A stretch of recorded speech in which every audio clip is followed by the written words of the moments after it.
Hello students, in this audio video let us discuss the measures to correct deficient and excess demand, fiscal policy and monetary policy. मतलब हम we know कि deficient demand is a situation when aggregate demand is lesser than the aggregate supply that is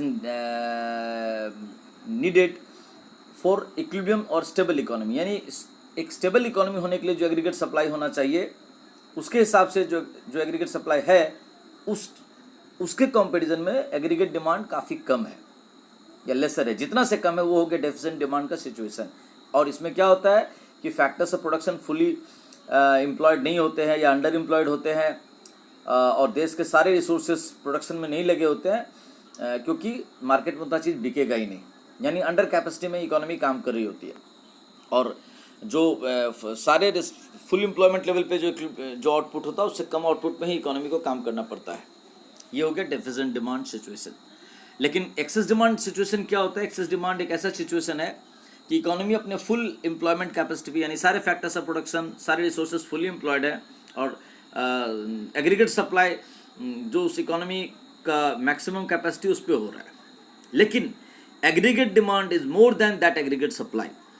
यानी stable economy होने के लिए जो aggregate supply होना चाहिए था उससे कहीं ज़्यादा एग्रीगेट डिमांड हो रहा है। एंड बिकॉज ऑफ दैट, चूँकि इकोनॉमी फुल कैपेसिटी में ऑलरेडी काम कर रही है, इसलिए उसके लिए और एग्रीगेट सप्लाई बढ़ा पाना, आउटपुट बढ़ा पाना मुश्किल काम है। लेकिन कंज्यूमर्स उस समय काफ़ी अच्छे कंडीशंस में होते हैं, उनके पास सेव्ड इनकम ज़्यादा होता है और वो इन्वेस्टमेंट करने से बचते रहते हैं, तो वो पैसे को अपने कंजम्पशंस में ज़्यादा खर्चा करना चाहते हैं, अपने स्टैंडर्ड ऑफ लिविंग को अपग्रेड करना चाहते हैं, मेटेरियलिस्टिक लाइफ में ज़्यादा पैसा खर्चा करते हैं। इसके कारण क्या होता है, डिमांड एक्सेस हो जाता है देन एग्रीगेट सप्लाई और इन्फ्लेशन का एक दौर आने लगता है।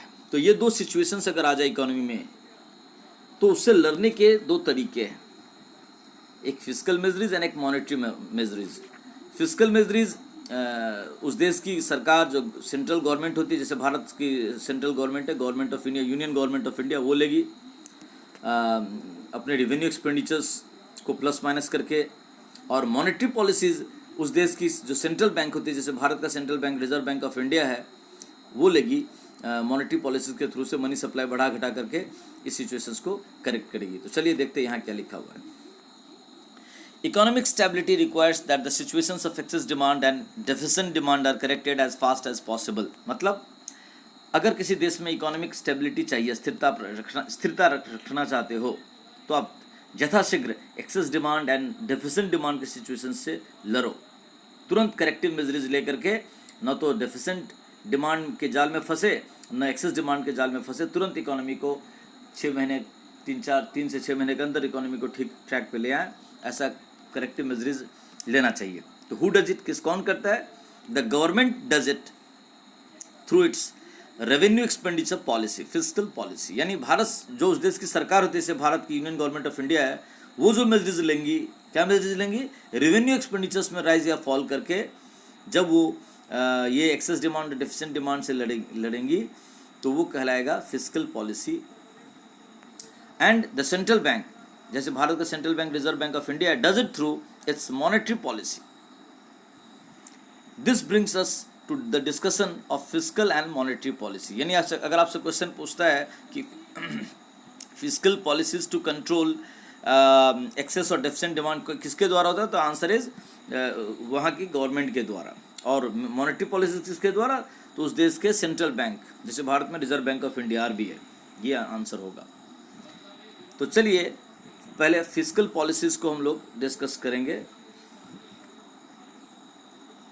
फिस्कल पॉलिसी, फिस्कल मेजर्स, अभी हम लोगों ने बोला फिस्कल मेजर्स में क्या होता है, उस देश की जो केंद्रीय सरकार होती है, सेंट्रल गवर्नमेंट, वो अपने रेवेन्यू एक्सपेंडिचर्स में राइज और फॉल करके चीज़ों को कंट्रोल करती है। देखते हैं यहाँ, fiscal policy refers to revenue and expenditure policy of the government. It is also called budgetary policy of the government. It focuses on stability of the economy by correcting the situations of excess demand, inflationary gap and deficient demand deflationary gap। देखिए कितना अच्छा समझा रहा है कि fiscal policy का अर्थ होता है रेवेन्यू एंड एक्सपेंडिचर पॉलिसी, आमदनी और खर्च में कम या ज़्यादा करके अपने बजट के माध्यम से, बजटरी पॉलिसी के माध्यम से गवर्नमेंट इकोनॉमी में स्टेबिलिटी लाती है, वो एक्सेस डिमांड या डेफिसिट डिमांड के सिचुएशन से लड़ती है। यहाँ लिखा है फिस्कल पॉलिसी का डेफिनेशन अगर आपको बोला जाए देने के लिए, हो सकता है और भी डेफिनेशन हो, बट यहाँ जो लिखा उसको हम लोग समझते हैं। Fiscal policy refers to budgetary policy of the government और revenue and expenditure policy of the government to correct the situations of excess and deficit demand in the economy with a view to achieve the twin objective of growth with stability. मतलब fiscal policy, अगर इसको अपने हिंदी में एक परिभाषा अपने से हम समझ के दे तो क्या लिखेंगे? फिस्कल पॉलिसी किसी भी देश के, किसी भी इकोनॉमी के जो सेंट्रल गवर्नमेंट होते हैं उनके द्वारा लिया जाने वाला रेवेन्यू एंड एक्सपेंडिचर पॉलिसी है, जिसको फिस्कल पॉलिसी भी कहते हैं, जिसमें या तो revenue and expenditures, government revenue बढ़ाएगी, एक्सपेंडिचर्स कट करेगी, या गवर्नमेंट अपना रेवेन्यू कम करेगी, एक्सपेंडिचर्स बढ़ाएगी। ऐसा कुछ स्टेप लेकर के वो एक्सेस डिमांड या डेफिसिट डिमांड सिचुएशन से लड़ेंगे, जिससे इकोनॉमी में ग्रोथ और स्टेबिलिटी बना रहे। तो ये हो गया फिस्कल पॉलिसी।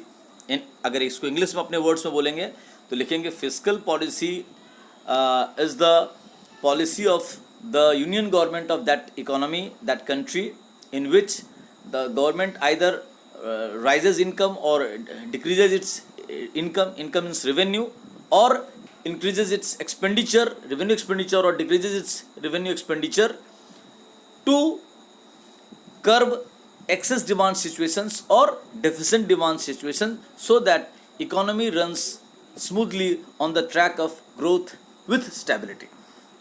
ये अपने मन से एक डेफिनेशन हम दिए, अच्छा लगे तो नोट कर लीजिएगा, धीरे धीरे सुन करके, अब नहीं तो बुक्स में बहुत सारे डेफिनेशन है, उसको पढ़िए, समझिए और करिए। ऐसा कोई ज़रूरी नहीं किसी एक का ही डेफिनेशंस को करे, चीज़ों को समझना है, कॉन्सेप्ट क्लियर करना है। तो components of fiscal policy and the way these are used. अब ये फिस्कल पॉलिसी कैसे काम करता है इसको हम लोग समझते हैं।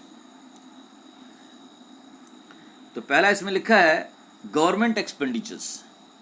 It is the principal component of principal instrument of fiscal policy. The government of a country incurs various types of expenditure, mainly expenditures on public works programs such as the construction of roads, dams, bridges, etc. Expenditures on education and public welfare programs, expenditure on the defense of the country and the maintenance of law and order. मतलब फिर एक और है expenditures on various types of subsidies to the producers with a view to encourage production. अब देखिए, यानी government आप देखो इकोनॉमी में गवर्नमेंट कितना सारा एक्सपेंडिचर्स करती है। सैलरी वेजेज अपने स्टाफ को तो देती ही है, जन कल्याण का भी खर्चा करती है, सबको फ्री में उसको क्या कहते हैं, ट्रांसफ़र पेमेंट करते हैं, बहुत सारा old age pension, window pension, scholarship, education allowances, बहुत सारा खर्चा गवर्नमेंट करती है। पब्लिक वेलफेयर एक्सपेंडिचर्स है, डिफेंस पर्सनस पे क्या जाने वाला खर्चा है, सब्सिडीज़ देती है। तो ये सब खर्चा, अगर मान लो इकोनॉमी में लोगों के पास पैसा कमी है तो गवर्नमेंट ये सब खर्चा बढ़ा देंगे।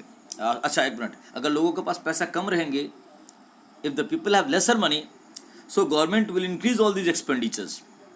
जो यहाँ लिखा हुआ है 1 2 3 4 जो 5 एग्जाम्पल दिए हुए हैं, जितने यानी गवर्नमेंट के द्वारा किया जाने वाला जो भी एक्सपेंडिचर्स है उसमें बढ़ा सकते हैं और भी नया नया टाइप का खर्चा कर सकते हैं।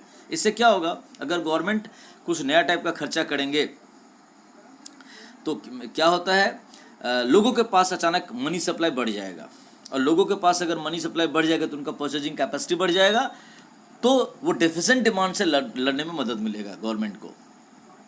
क्योंकि लोग, डेफिसिट डिमांड क्या है, लोग कम डिमांड करें क्योंकि उनके पास इनकम कम है। तो क्या क्या गवर्नमेंट अपना जो पब्लिक वेलफेयर एक्सपेंडिचर्स है या जो उसका कॉन्ट्रैक्चुअल पेमेंट है, सब्सिडीज़ है, ओल्ड एज पेंशन है, स्टाफ लोग उसके पास काम करने में स्टाफ का सैलरी बढ़ा दिया। अगर स्टाफ का सैलरी बढ़ाएंगे तो स्टाफ दूसरा खर्चा बढ़ा देगा। तो इस तरह से इकोनॉमी में क्या होगा, लोगों के पास इनकम बढ़ेगा और वो डिमांड ज़्यादा करने लगेंगे, तो डिफिसिट डिमांड से फाइट आउट करेंगे। बट सपोज कीजिए इकोनॉमी में एक्सेस डिमांड है, तो गवर्नमेंट क्या करेंगे, ये पब्लिक एक्सपेंडिचर्स में कुछ कट कर सकते हैं। कभी कभी क्या कर सकते हैं, डिले कर सकते हैं। जैसे मान लीजिए आपको पता होगा क्या कहते हैं उसको, OROP, 1 रैंक 1 पेंशन, ऐसा कुछ चला था गवर्नमेंट का स्कीम, उसके लिए एक स्ट्रगल हुआ था, आंदोलन चल रहा था, 30-40 सालों का आंदोलन था। तो मोदी सरकार ने क्या किया, 2016 का बात था कि वो देखिए उसमें क्या था कि अगर 1 रैंक 1 पेंशन स्कीम लागू करते हैं और बैक डेट से लागू होना था, तो पीछे डेट से सबका पैसा जैसे ही सैंक्शन हो गया वो पैसा लोगों के अकाउंट में जाता। तो जहाँ तक मुझे याद है शायद वो सितंबर या अक्टूबर में वो फाइनल हुआ था, 1 रैंक 1 पेंशन, और 8 नवंबर 2016 को डिमोनेटाइज हो गया।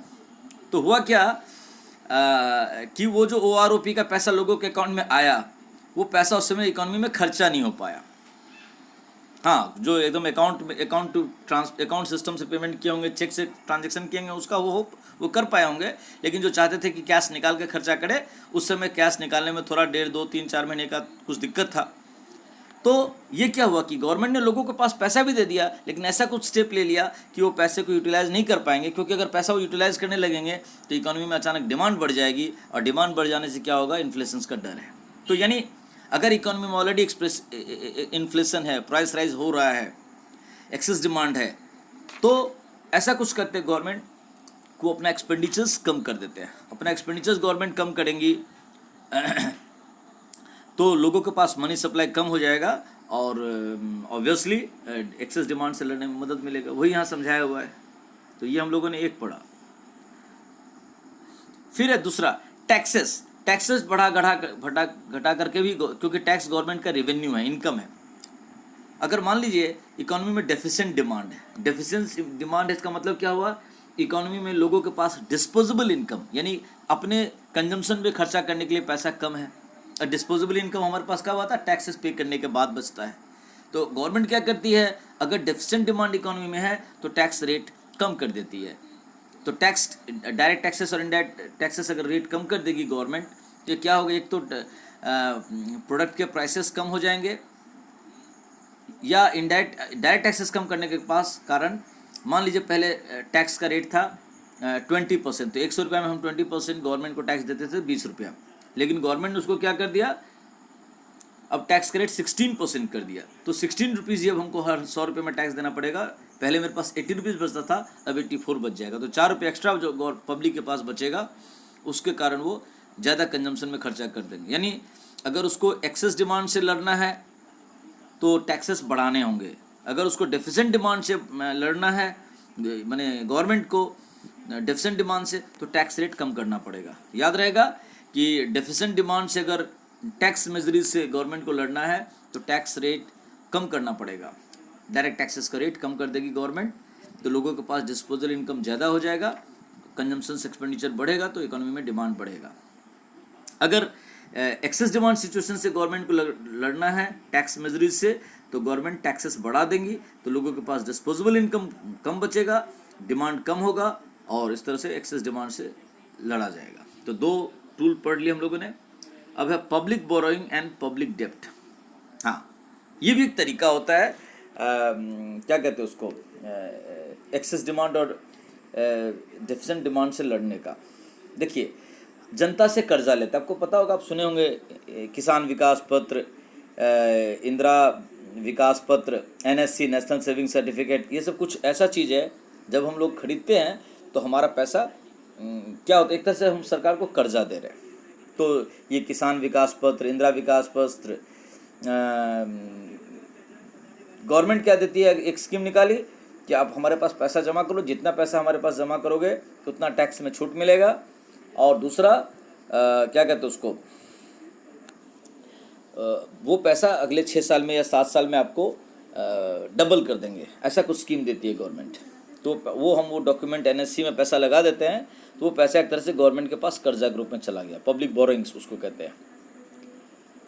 और लेकिन गवर्नमेंट उसके ऊपर इंटरेस्ट दे रही है, अगर वो इंटरेस्ट का पैसा आप निकालते रहो तो क्या कहते हैं, वो 7 साल में डबल नहीं होगा। अगर पैसा छोड़ते रहोगे गवर्नमेंट के पास, तब वो 7 साल 8 साल में या 6 साल में कोई एक स्कीम निकाली कि आपका पैसा डबल हो गया। तो जो लोग इस ट्रैप में चाहते हैं कि हाँ हम पैसा हाथ में जितना रखेंगे उतना खर्चा होगा, इसलिए लोग उस पब्लिक गवर्नमेंट के जो डेब्ट डॉक्यूमेंट होते हैं उसको परचेज करते हैं, उसमें पैसा इन्वेस्ट कर देंगे। जैसे ही पैसा इन्वेस्ट कर देंगे लोग, तो लोगों के पास से, घर से पैसा चला गया गवर्नमेंट के पास, यानी गवर्नमेंट ने जनता से कर्जा लिया, इसलिए इसका नाम है पब्लिक बोरोइंग या पब्लिक डेब्ट। अब सुनिए, आपके हमारे पास से पैसा अगर गवर्नमेंट के पास चला गया तो हमारा आपका परचेजिंग कैपेसिटी कम हो गया, क्योंकि हमने तो पैसा कर्जा दे दिया सरकार को, हमारे घर में रुपया नहीं रहा। लेकिन ये बात है 6 साल 7 साल बाद हमारा रुपया तो हमारा ही है, लेकिन 6-7 साल के लिए हमने वो पैसा गवर्नमेंट को यूज़ करने के लिए दे दिया। तो ये गवर्नमेंट ऐसा कब करती है? जब ऑलरेडी इकोनॉमी में एक्सेस डिमांड होते हैं, ज़्यादा डिमांड होते हैं, इन्फ्लेशंस का डर है, इन्फ्लेशंस है ऑलरेडी, तो ऐसे समय में सरकार ये सब स्कीम ले आकर के क्या करती है, हमारा आपका पैसा गवर्नमेंट ले लेती है, हम उसको कर्जा दे दिए, एक तरह से हम मनी लेंडर बन गए, हमको इंटरेस्ट रेट मिलेगा, अट्रैक्टिव इंटरेस्ट रेट, यहाँ देखिए लिखा है, ध्यान से आप पढ़िए। और इसके कारण हमारा घर में पैसा नहीं रहा और हमारा परचेजिंग कैपेसिटी कम हो गया, तो ये हम लोग एक्सेस डिमांड से लड़े। लेकिन अगर गवर्नमेंट डेफिसिट डिमांड से लड़ना चाहती है तो गवर्नमेंट ऐसा हो सकता है कि जो 7 साल में आपको पैसा डबल करती हो, अचानक 3 साल के बाद ही बोला कि नहीं हम आप लोग का पैसा वापस कर रहे हो, उस समय के टर्म्स कंडीशन के हिसाब से जो एक पैसा हो आपको वापस कर दिया। ठीक, तो डेफिसिट डिमांड से लड़ने में पब्लिक बोरोइंग्स का पैसा वापस कर दिया जनता को लोग, सरकार ने, या कुछ हिस्सा बोला कि इंस्टॉलमेंट में आप पैसा अगले 3-4 साल में हमसे ले लीजिए। तो धीरे धीरे जो पैसा का एक पहला इंस्टॉलमेंट आपको मिला, आप उससे कोई काम कर लिए, आप कुछ काम किया, मतलब कि आपने डिमांड किया, चाहे आप सीमेंट डिमांड किए हो, ब्रिक्स डिमांड किए हो, या मोटरसाइकिल परचेज किए, या घर का राशन पानी का खर्चा बढ़ा लिया, आपने डिमांड किया। इकोनॉमी में डिमांड जैसे बढ़ाओगे तो डेफिसिट डिमांड से फाइट आउट हो गया। तो ये तीसरा तरीका था रेवेन्यू एक्सपेंडिचर्स पॉलिसी का। चौथा तरीका है borings from RBI, the central bank. Borrowing by the government from the RBI is another element of fiscal policy. It increases to fight deflationary gap and reduces to fight inflationary gap. Higher borrowing releases greater liquidity in the economy as required to correct deflationary gap, deficient demand. When borrowing is reduced, the demand of liquidity in the economy is also reduced. देखिए कितना अच्छा बात बता रहा है कि मान लो आपको पता है, जैसे हमारा आपका कोई बैंक है, किसी का SBI बैंक है, किसी का यूनियन बैंक है, किसी का बैंक ऑफ इंडिया है, किसी का ICICI बैंक है, किसी का HDFC बैंक है। तो उस तरह से भारत सरकार का जो बैंक है वो रिजर्व बैंक ऑफ इंडिया है, यानी रिजर्व बैंक से कर्जा लेती है सेंट्रल बैंक, हमारी भारत सरकार। तो अगर भारत सरकार देख रही है कि इकोनॉमी में क्या है, डिफ्लेशनरी गैप आ गया है, डेफिसिट डिमांड है, लोग ज़्यादा चीज़ नहीं खरीद पा रहे, लोगों के पास डिस्पोजेबल इनकम कम हो गया है, तो गवर्नमेंट RBI से सपोज कीजिए पहले 4 लाख करोड़ कर्जा ली थी, अब उसको बढ़ा के कर देती कि हम इस बार 8 लाख करोड़ कर्जा लेंगे। तो यानी कर्जा बढ़ा दिया, बोरिंग्स बढ़ा दिए। तो जैसे ही गवर्नमेंट कर्जा लेगी तो गवर्नमेंट कर्जा लेकर के पैसा थोड़ी अचार डालेगी, वो इकोनॉमी में खर्चा करेगी, वो हमको आपको जनता को तरह तरह के स्कीम में पैसा देगी, कहीं पे रोड बनाएगी, कहीं पे ब्रिजेस बनाएंगे, कहीं पे रेलवे स्टेशंस बनाएंगे, तो इसके माध्यम से पैसा जनता के पास आएगा। तो डेफिसिट डिमांड, जनता के पास आमदनी आएगी तो जनता खर्चा करेंगे, जो भात दाल चोखा खा रहे थे वो पनीर की सब्जी खाएंगे। तो इस तरह से इकोनॉमी में डिमांड बढ़ेगा। लेकिन अगर मान लीजिए 8 लाख करोड़ गवर्नमेंट जब RBI से कर्जा ली तो धीरे धीरे ऐसा फेज आ गया कि इकोनॉमी में इन्फ्लेशन बढ़ रहा है, एक्सेस डिमांड सिचुएशन आ गया अगले 2-3 सालों में। अब एक्सेस डिमांड आ गया तो गवर्नमेंट, अरे भाई तो बड़ा चिंता का विषय है कि लोगों के पास पैसा ज़्यादा हो गया है। तो अब अगले 2 साल के लिए थोड़ा गवर्नमेंट चाहती है कि ये जो हम लोग पब्लिक एक्सपेंडिचर्स का काम कर रहे हैं उसको थोड़ा कम कर देते हैं। तो वो कर्जा को रिड्यूस करके 6 लाख करोड़ कर देगी। तो 2 लाख करोड़ जो कम कर्जा लिया सेंट्रल बैंक से, तो यानी 2 लाख करोड़ रुपया कम खर्चा करेगी गवर्नमेंट इकोनॉमी में। तो लोगों के पास पेमेंट तो आएगा लेकिन पहले से कंपैरेटिवली कम आएगा, तो वो लेसर डिमांड करेंगे। तो एक्सेस डिमांड सिचुएशन से, इन्फ्लेशनरी गैप से फाइट आउट करने में मदद मिलेगा। तो ये हम लोग 4 स्टेप पढ़े, फिर से एक बार देखते हैं। पहला स्टेप है गवर्नमेंट पॉलिसी में कि गवर्नमेंट एक्सपेंडिचर्स, एक तरीका है गवर्नमेंट एक्सपेंडिचर्स बढ़ा करके डेफिसिट डिमांड से लड़ने का। दूसरा तरीका है टैक्सेस बढ़ा घटा करके एक्सेस या डेफिसिट डिमांड से लड़ने का। पब्लिक बोरिंग, कर्जा, जनता से कर्जा ज़्यादा लेके या कम लेकर के डेफिसिट एक्सेस डिमांड से लड़ने का। और सेंट्रल बैंक उस देश के सेंट्रल गवर्नमेंट उस देश के जो सेंट्रल बैंक होती है, यानी जैसे भारत में रिजर्व बैंक है, उससे कर्जा लेकर के उस कर्जा का लिमिट को बढ़ा घटा करके एक्सेस डिमांड या डेफिसिट डिमांड से फाइट आउट करते हैं। तो ये थोड़ा ज़्यादा लंबा ऑडियो वीडियो हो गया, सॉरी, बट इसको ध्यान से पढ़िए, सुनिए। Thank you.